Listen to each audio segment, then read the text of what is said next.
আমার বন্ধুগণ, কেউ কোনো দিকে নজর দিবেন না বাবা গো, একটু খেয়াল করে শোনা চাই রে বাবা। আল্লাহ রব্বুল আলামিন আমার আপনার নবীকে দেখেন কেমন সম্মান দিয়েছেন, আমার আপনার নবীকে দেখেন কতটা মর্যাদা দিয়েছেন, আমার আপনার নবীকে দেখেন আল্লাহ তাআলা কতটা ভালোবেসেছেন। আমার বাজার আল্লাহ রব্বুল আলামিন যত নবী রাসূল এই দুনিয়াতে প্রেরণ করেছেন, সমস্ত নবী রাসূলের বিরুদ্ধে কিন্তু অহেতুক অভিযোগের আঙ্গুল উত্তোলন করেছিল। আমার আপনার নবীর বিরুদ্ধেও কিন্তু কিছু হতভাগা কুলাঙ্গার অহেতুক অভিযোগের আঙ্গুল উত্তোলন করেছিল। কিন্তু বাজার এইখানে লক্ষণীয় বিষয় হলো অন্যান্য নবীদের অহেতুকের জবাব আল্লাহ রব্বুল আলামিন তাদের বন্ধুদের মুখ থেকেই জবান দিয়ে দিয়েছেন, কিন্তু আমার আপনার নবীর জবাব, আমার আপনার নবীর জবাব আল্লাহ রব্বুল আলামিন কিন্তু তার বন্ধুর জবাব দিয়ে দেয় নাই। যেমন বাজার হুদ আলাইহিস সালাতু ওয়াস সালামের অহেতুক জবাব আল্লাহ তাআলা হুদ আলাইহিস সালাতু ওয়াস সালামের জবান দিয়ে দিয়েছেন, ক্বালা ইয়া কওমি লাইসা বি সাফাহা, হে আমার সম্পাদক আমি অজ্ঞ নই, আমি বোকা নয়। যেমন নূহ আলাইহিস সালাতু ওয়াস সালামের জবাব আল্লাহ তাআলা নূহ আলাইহিস সালাতু ওয়াস সালামের জবান দিয়ে দিয়েছেন, ক্বালা ইয়া কওমি লাইসা বি দালালা, হে আমার সম্পাদক আমি পথভ্রষ্ট নয়। কিন্তু বাজার এইখানে লক্ষণীয় বিষয় হলো আমার আপনার নবীর অহেতুকের জবাব আল্লাহ তাআলা নবীর জবান দিয়ে দেয় নাই, আল্লাহ তাআলা নিজের তার জবান দিয়ে দিয়েছেন। ওয়া মা সাহিবুকুম বিমাজনুন।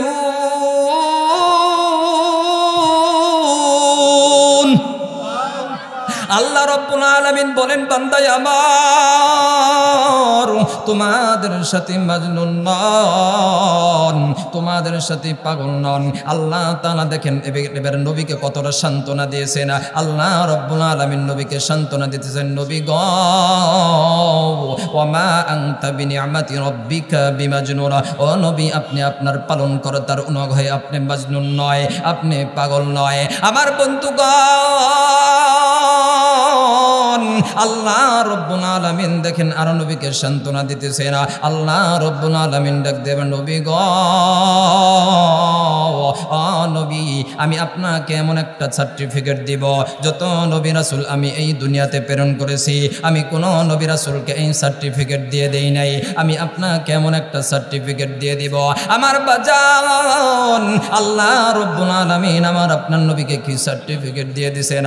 আল্লাহ রব্বুল আলামিন বলেন, ওয়া ইন্নাকা লাআলা খুলুকিন আযীম।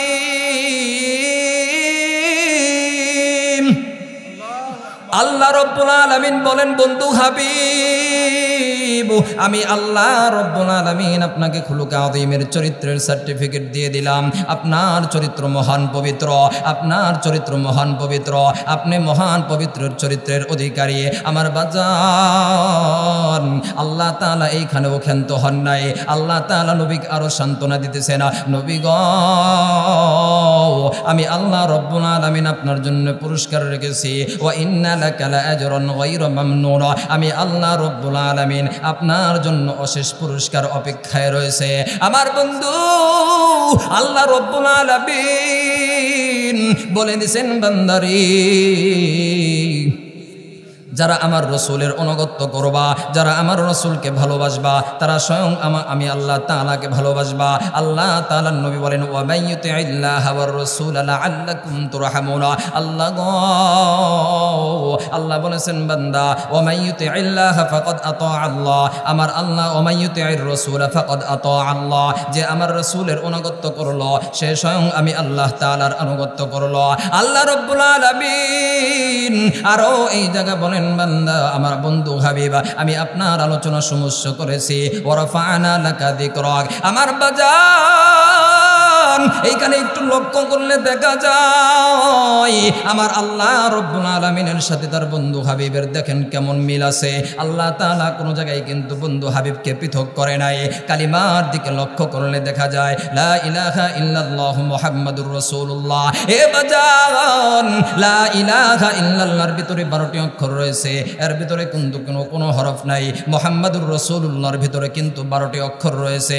বাজান রে, মুয়াজ্জিন যে মিষ্টি ভাষায় সুমধুর ভাষায় যে মুয়াজ্জিন যে আজান দেয়, দেখেন আজানের ভিতরে আল্লাহ তাআলার সাথে নবী মুহাম্মাদুর রাসূলুল্লাহকে রাখছে। আল্লাহু আকবার, আল্লাহু আকবার, আশহাদু আল্লা ইলাহা ইল্লাল্লাহ। আল্লাহ তাআলা বলেন তারপরে দেখেন আমার আপনার নবীকে রাখছে আশহাদু আন্না মুহাম্মাদুর রাসূলুল্লাহ। আমার বন্ধুগণ, আল্লাহ রাব্বুল আলামিন কিন্তু আমার আপনার নবীকে কিন্তু নামাজের ভিতরেও বাদ দেয় নাই। আমার আপনার নামাজের ভিতরে কিন্তু নবী মুহাম্মাদুর রাসূলুল্লাহর নামটা কিন্তু নিতেই হবে। পশ্চিম থেকে পূর্ব পর্যন্ত, উত্তর থেকে দক্ষিণ পর্যন্ত, পৃথিবীর এক প্রান্ত থেকে আরেক পর্যন্ত বান্দা তুমি যেইখানে আজান দাও, যেইখানে নামাজ পড়ো, আমার বন্ধু হাবিবের নামটা নিতেই হবে। আমার বন্ধুগণ, আমার আপনার নবীকে আল্লাহ রব্বুল আলামিন কিন্তু এই দুনিয়ার জন্য রহমত হিসাবে প্রেরণ করেছে। আল্লাহ রব্বুল আলামিন বলেন ওয়ামা আরসালনাকা ইল্লা রাহমাতাল লিল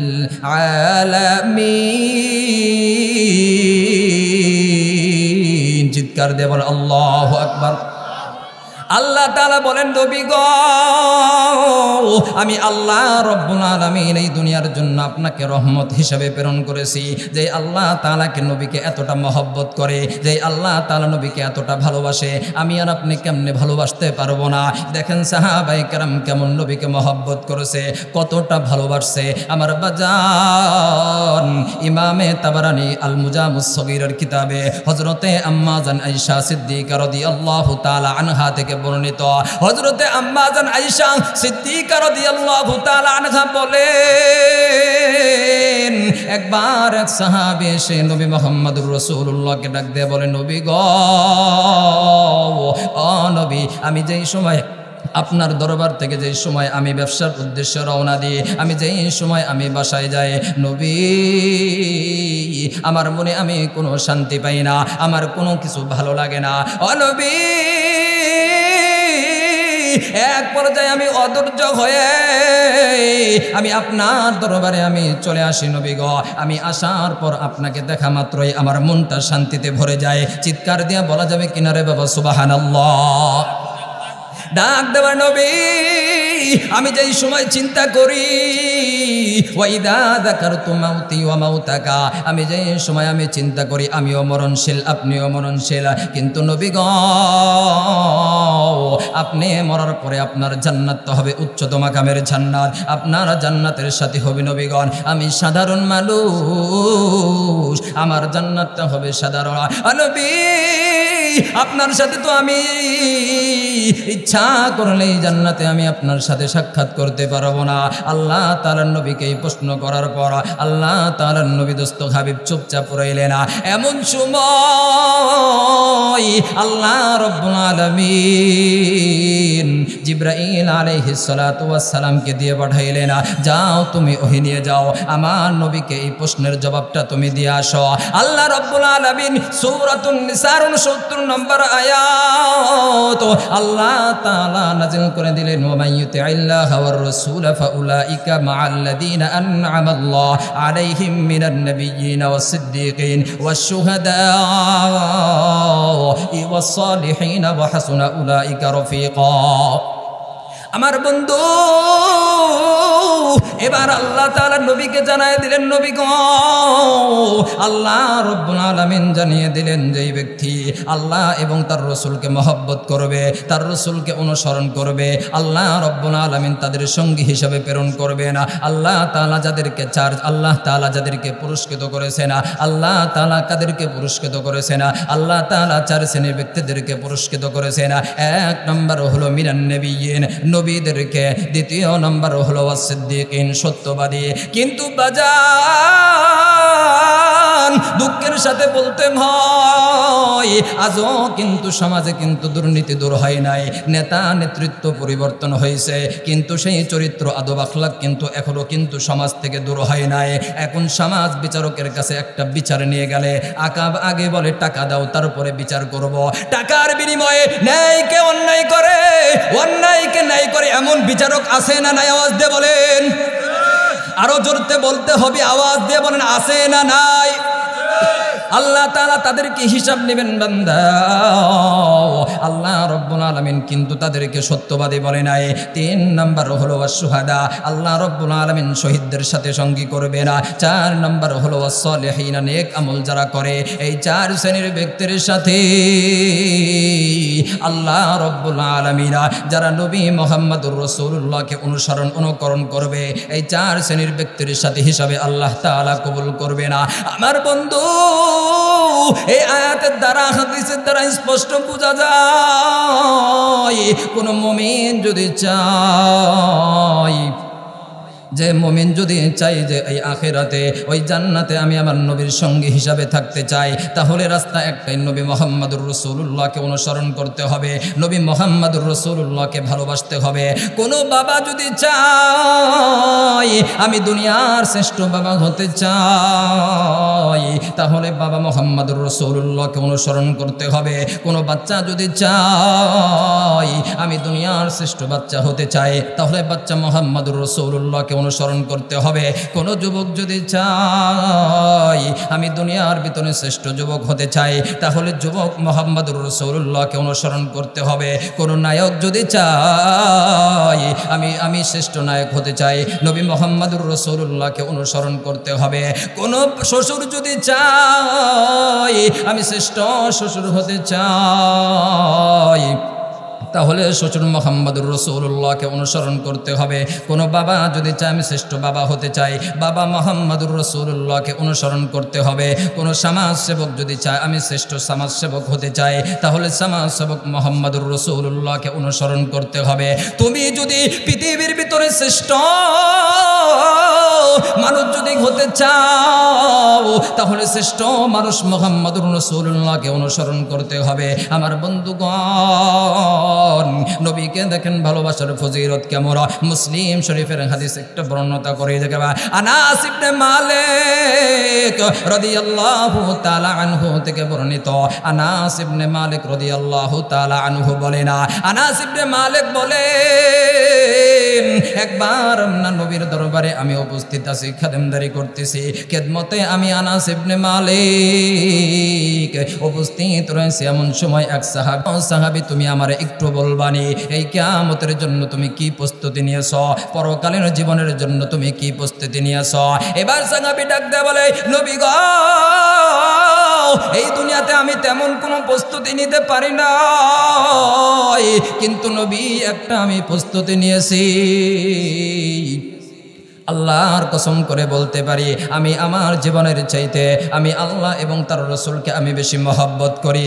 আমার আল্লাহর নবী বললেন, ও সাহাবী,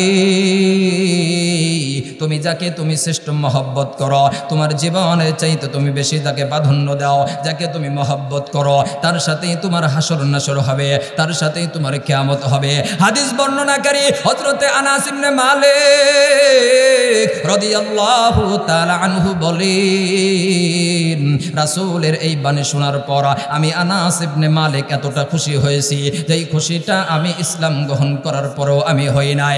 এ দুনিয়ার মানুষ জানোনি কেন আমি এতটা খুশি হয়েছি? আনাস ইবনে মালিক ডাক দিয়ে বলে, এ দুনিয়ার মানুষ আমি এই জন্যই এতটা খুশি হয়েছি, কারণ আমি আমার জীবনের চাইতে বেশি আল্লাহ এবং তার রাসূলকে ভালোবাসি। শুধু তাই নয়, তার সাথে সাথে আমি আবু বকর, হযরতে উমর রাদিয়াল্লাহু তাআলা আনহুকেও আমি বেশি মহব্বত করি। নবীর কথা অনুযায়ী তার সাথে আমার হাসর নাসর হবে। যদিও তাদের মতন ওয়া ইল্লাম আমাল বি আমালিহি, যদিও তাদের মতন আমি আমল করতে পারি নাই, তাদের মতন আমার আমল নাই, নবীর কথা অনুযায়ী তাদের সাথে আমার সঙ্গী হবে। কিন্তু বাজান দুঃখের সাথে বলতে হয়, আমাদের বিবেক আছে, জ্ঞান আছে, আমি আর আপনি এমন একটা মানুষকে মহব্বত করি, এমন মানুষকে মহব্বত করি যেই মানুষটা জাহান্নামী না জান্নাতি আমি আর আপনি কোনোদিন ভাবি নাই। সে মানুষটা যদি জাহান্নামী হয় তাহলে আমার আপনার জন্য জাহান্নামের রাস্তা খোলাসা হয়ে আছে, আর সে যদি জান্নাতি হয় তাহলে আমার আপনার জন্য জান্নাত রেডি হয়ে আছে। কারণ কি বাজান, যে ব্যক্তি জাহান্নামী ও আপনাকে জাহান্নামের কাজই করাবে, আর যে জান্নাতি সে আপনাকে জান্নাতের কাজই করাবে। কথা বলেন ঠিক না বেঠিক? এই জন্য আমাকে আপনাকে চিন্তা করে চলতে হবে, আমি যাকে মহব্বত করতেছি এ কি আল্লাহ তাআলার হুকুম মানে, এ কি নবী মুহাম্মদুর রাসূলুল্লাহকে অনুকরণ করে কিনা। কিন্তু আফসোস, দুঃখের সাথে বলতে হয়, আমি আর আপনি তো নবী মুহাম্মদুর রাসূলুল্লাহকে ভালোবাসতেই তো পারি নাই। একজন কাফের যেমন নবীকে মহব্বত করতে পারছে, আমি আর আপনি মুমিন দাবি করে, মুসলমান দাবি করি, নামের আগে মোহাম্মদ লাগাই, দাবি করেও আমি আপনি অতটা নবীকে মহব্বত করতে পারি নাই, নবীকে ভালোবাসতে পারি নাই। এটাই তো আফসোস।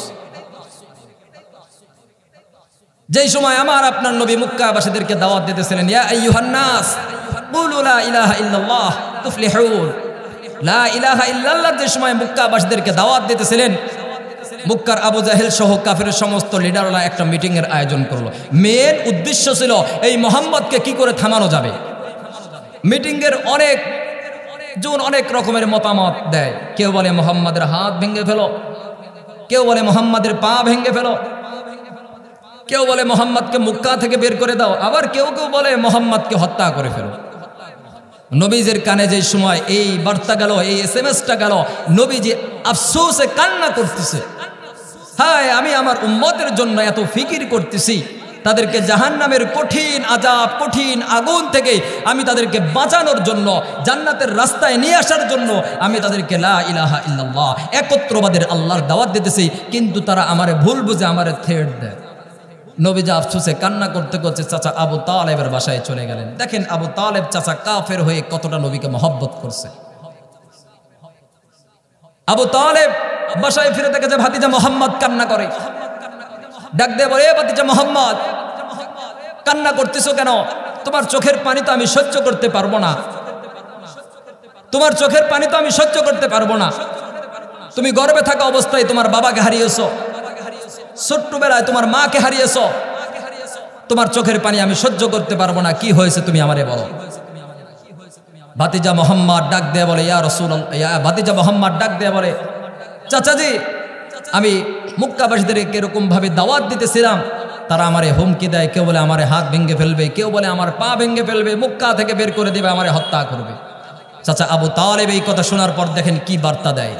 চাচা আবু তালেব ডাক দিয়ে বলে, ভাতিজা মোহাম্মদ, যতদিন পর্যন্ত হাদসা ওয়াসাদা ফিত তুরাবি দাফিনা, যতদিন পর্যন্ত আবু তালেবের দেহ মাটির নিচে যাবে না, ততদিন পর্যন্ত কে তোমার হাত ভাঙে ফেলবে, কে তোমার পা ভেঙে ফেলবে, কে তোমাকে মক্কা থেকে বের করে দিবে, কে তোমাকে হত্যা করে ফেলবে, ওরা তোমার কাছেও আসতে পারবে না, কাছেও আসতে পারবে না। ঠিক মুসলমান আমিও বলতে চাই, যতদিন পর্যন্ত এই বাংলার জমিনে হক্কানি উলামায়ে কেরাম যতদিন পর্যন্ত জীবিত থাকবে, ততদিন পর্যন্ত এই বাংলার জমিনে কোনো কুলাঙ্গার, কোনো নাস্তিক নবীর বিরুদ্ধে কটূক্তি করলে তার জিহ্বা টিনে ছেড়ে দিতে হবে। কথা বলেন ঠিক কিনা মুসলমান?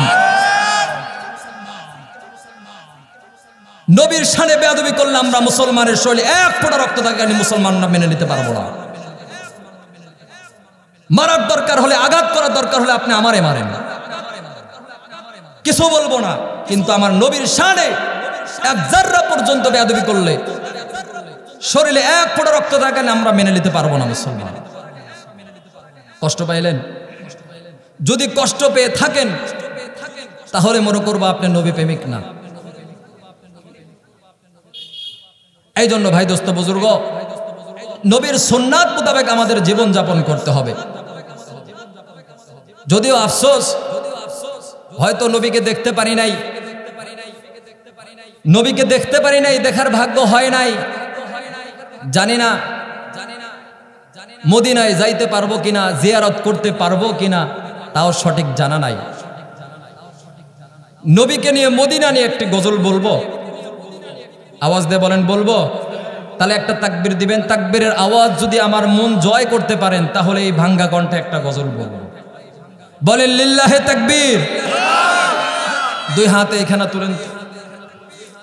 খালি ফুল গাছ লাগালে হবে? ফুল যদি না ফুটে, বাতাসে যদি ফুল যদি নড়াচড়া যদি না করে তাহলে বাগান কিন্তু মানানসই হয় না। হাতটা এইভাবে একটু নাড়াচড়া করেন। লিল্লাহে তাকবীর, লিল্লাহে তাকবীর। হাত নামান। মদিনা যাইতে পারলাম না, মদিনা দেখতে পারলাম না, আমি অসহায় তাই এত দূরে রই, আমি অসহায় তাই এত দূরে রই, শুধু সালাম জানাই মদিনা যাইতে পারলাম না, মদিনা দেখতে পারলাম না। মদিনা নাম কত মধু,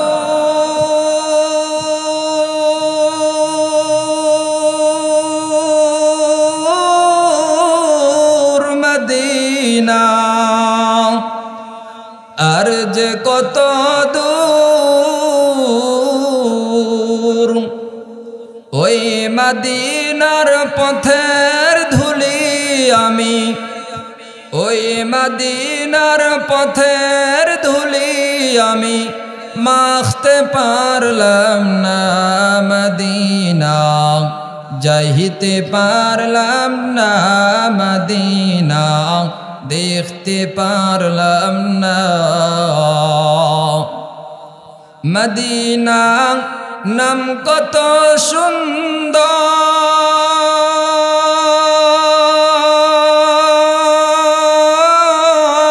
মদিনা কেরে সেবন্তর, পাখির নাই ডানা থাকলে উড়ে যেতাম মদিনা, মদিনা যাইতে পারলাম না, মদিনা দেখতে পারলাম না। আরো বেরোই প্রবল হাওয়া,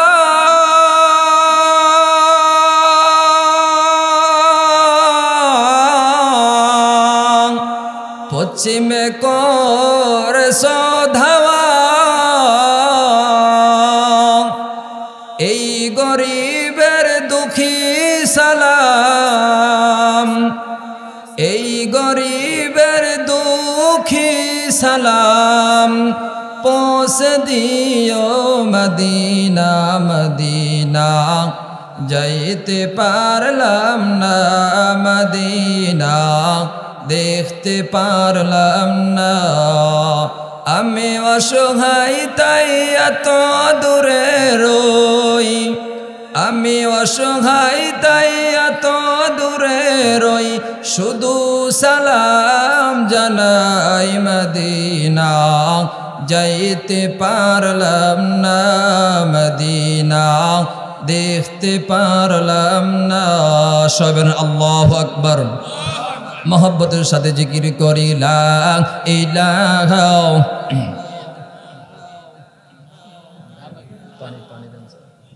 আজরে লা ইলাহা ইল্লাল্লাহ, লা ইলাহা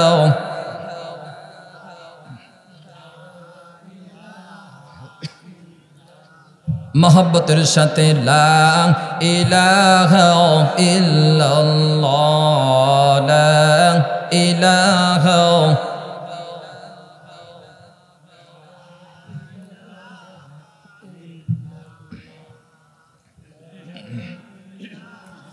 لا إله إلا الله মুহাম্মাদুর রাসূলুল্লাহ। সবাই বলেন সাল্লাল্লাহু আলাইহি ওয়াসাল্লাম। আমার বন্ধুগণ, কেউ কোনো দিকে নজর নাই। এ পাবনা জেলার পাড়া সিদাইদের পাড়ার বাবা গো, এ পর্দার মা বোন, কেউ কোনো দিকে নজর দিবেন না। যারা আমার থেকে বয়সে আছেন বড় গো, তাদের প্রতি আমি শ্রদ্ধা নিয়ে বলি, যারা আমার থেকে বয়সে ছোট আছেন তাদের প্রতি আমার স্নেহ নিয়ে বলতেছি, রে বাবা, এ বাজান, আমার পক্ষ থেকে আমি ভালোবাসা নিয়ে বলি, বাবা, বেখেয়ালি হয়ে আলোচনার মূল পয়েন্টটা হারিয়ে ফেলবেন না রে বাবা। আমার বন্ধু সাহাবায়ে কেরাম নবীকে দুইটি কারণে মহব্বত করতেন, দুইটি কারণে ভালোবাসতেন রে বন্ধু। এক নম্বর কারণ ছিল, যদি কোনো প্রকৃত মুমিন যদি হতে চায় তাহলে নবী মুহাম্মদুর রাসূলুল্লাহকে ভালোবাসতে হবে। এই গোটা দুনিয়া যা কিছু আছে সমস্ত কিছু থেকে কিন্তু আমার নবীকে মহব্বত করতে হবে। যদি তোমার নিজের জীবনের চাইতো তুমি যদি নবীকে মহব্বত না করো তাহলে তুমি প্রকৃত মুমিন হতে পারবে না। কারণ বুখারী শরীফের হাদিসে বর্ণিত আছে, হযরতে আব্দুল্লাহ ইবনে হিশাম রাদিয়াল্লাহু তাআলা আনহু থেকে বর্ণিত, আব্দুল্লাহ ইবনে হিশাম রাদিয়াল্লাহু তাআলা আনহু বলেন, আমরা এক সময় নবীজির দরবারে ছিলাম। নবীজি ওই সময়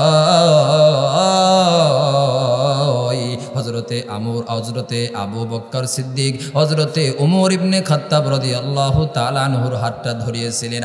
হযরতে ওমর নবীকে ডাক দিয়ে বলে, লক্ষ্য করে বলে, নবী গো, এই দুনিয়ার যা কিছু আছে নবী, আমি আপনাকে দুনিয়ার সব চাইতে আমি আপনাকে বেশি মহব্বত করি, আমি আপনাকে বেশি ভালোবাসি নবী। কিন্তু উমরের জীবনের চাইতে আমি আপনাকে ভালোবাসতে পারি না। এবার নবী মুহাম্মদুর রাসূলুল্লাহ ডাক দিয়ে বলেন, ওমর রে, ওই আল্লাহর কসম করে বলি, ওই আল্লাহর শপথ নিয়ে বলি, ওমর, তুমি এখনো প্রকৃত মুমিন হতে পারো নাই যতক্ষণ পর্যন্ত তুমি উমরের জীবনের চাইতেও আমি নবী মুহাম্মদুর রাসূলুল্লাহকে ভালোবাসতে পারবা না, ততক্ষণ পর্যন্ত তুমি প্রকৃত মুমিন হতে পারবা না। হযরতে ওমর ওই সময় আল্লাহকে ডাক দিয়ে বলে, নবী গো, আল্লাহ শপথ করে বলি, আল্লাহর কসম খেয়ে বলি, নবী গো, এই মুহূর্তে এখন থেকে নবী আমি আপনাকে আমার জীবনের চাইতেও আমি আপনাকে বেশি ভালোবাসি। সুবহানাল্লাহ। আল্লাহ তাআলা নবী ডাক দিয়ে বলে, ওমর, তুমি এখন প্রকৃত মুমিন হইতে পারছো। ও বাজান, বুখারী শরীফের আরেকটি হাদিস আমি আপনাদের সামনে তুলে ধরছি রে বাবা। হযরতে আনাস রাদিয়াল্লাহু তাআলা আনহু থেকে বর্ণিত, আনাস ডাক দিয়ে বলে, নবীজি বলছে, লা ইউমিনু আহাদুকুম, যতক্ষণ পর্যন্ত তুমি মুমিন হতে পারবে না ততক্ষণ পর্যন্ত তুমি নিজের জীবনের চাইতেও বেশি, নিজের সন্তান আদি চাইতেও বেশি আমি নবী মুহাম্মদুর রাসূলুল্লাহকে ভালোবাসতে পারবা না। এ বাজান, আমি আর আপনি নবী মুহাম্মদুর রাসূলুল্লাহকে কেন ভালোবাসতে পারবো না, কেন অনুসরণ করতে পারবো না, কেন অনুকরণ করতে পারবো না? কারণ আমার আপনার নবীকে কোনো কথা তো তিনি নিজের জবান থেকে বানিয়ে বলেন নাই। আল্লাহ তাআলা বলেন, বান্দায় আমার 27 নম্বর পারা সূরা নাজমের 3 ও 4 নম্বর আয়াতে আল্লাহ তাআলা বলেছেন, ওয়া মা ইয়ানতিকু আনিল হাওয়া ইন হুয়া ইল্লা ওয়াহয়ুন ইউহা। আমার দোস্ত হাবিব একটা কথাও বানিয়ে বলেন নাই। আমার দোস্ত হাবিব একটা কথাও নিজের পক্ষ থেকে বানিয়ে বলেন নাই। তিনি যা বলেছেন আমি আল্লাহ তাআলার কথা বলেছেন। আরেক জায়গায় আল্লাহ তাআলা বলে দিয়েছেন সূরাতুল হাক্কর 44 থেকে 46 নম্বর আয়াতে আল্লাহ তাআলা বলেছেন ওয়ালাউ তাকাওয়ালা আলাইনা বা'দাল আকাওয়িল লাআখাযনা মিনহু বিল ইয়াতীম সুম্মা লাকাতা'না মিনহুল ওয়াতীন।